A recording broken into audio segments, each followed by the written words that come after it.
Magandang araw po sa inyong lahat. Alam niyo ba, noong unang panahon ay hindi pa uso ang mga salitang inuulit. Wala pa yung mga salitang isa-isa, araw-araw, beso-beso, at etc. Ang mga parte ng katawan nun ay hindi inuulit ang tawag. Kagaya nito. Ang tawag dyan ay kilig. At ito, dib. Ito naman, alakad. At ito, bukong ang tawag dyan. Pakinggan natin ang isang pangkaraniwang pagpupulong sa panahon ni Lapu-Lapu.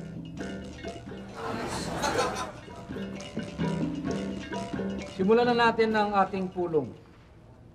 Bawat isa ay kailangan magsalita tungkol sa ating balangay. Sino mauna? Ako po, Pino. Pinong Lapu. Ayon po sa aking law, nag-aalaga ng mga bee. Ang kanya raw pong mga alaga ay malapad ang pak. Nagpapatunay ng mga ito ay malusog. Bakit ikaw andito? Nasaan ang law? Hindi po siya makarating. Nangati raw po ang kanyang had. Oh, sino pa ang magsalita?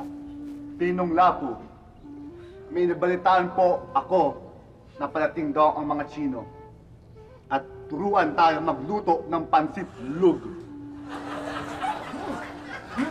Maganda balita. Magaling ang mga Chino magluto ng pansit lug.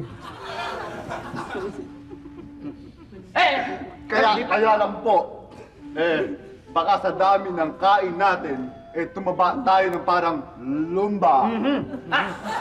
Nagpatawa lang po siya. Pino! Kung ganon, kumawa tayo lahat. Teka, babae, bakit hindi ka tawa? Malungkot ka, babae? Kasi po bumalik sa aking ala yung pinadala nating tik para magman sa kalaban niyo po. Nabihag po siya. Bakit? Kila mo ba yung tik? Asawa ko po siya. Ganun ba? Tawa ka naman. Bueno, umiyak tayong lahat para sa kanya. Sabay. Isa pa.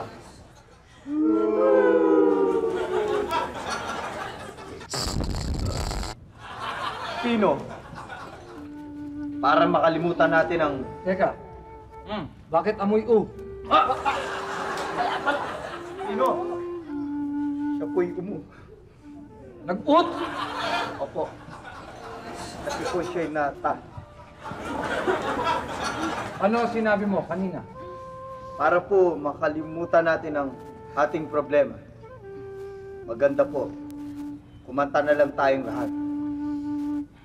Sige, kanta tayo, Leron.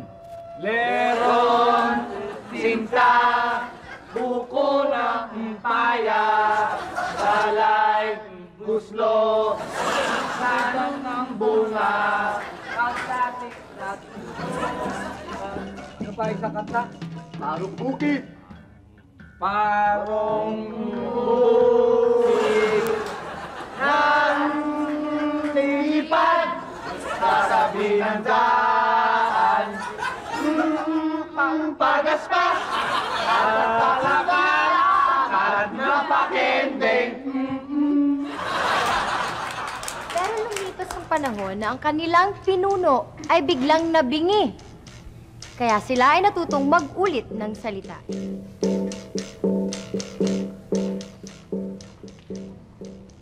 Ano?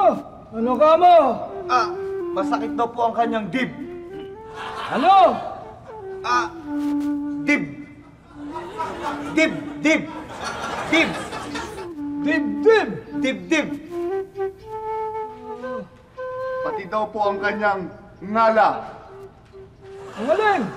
ngala, ngala, Ngala, ano?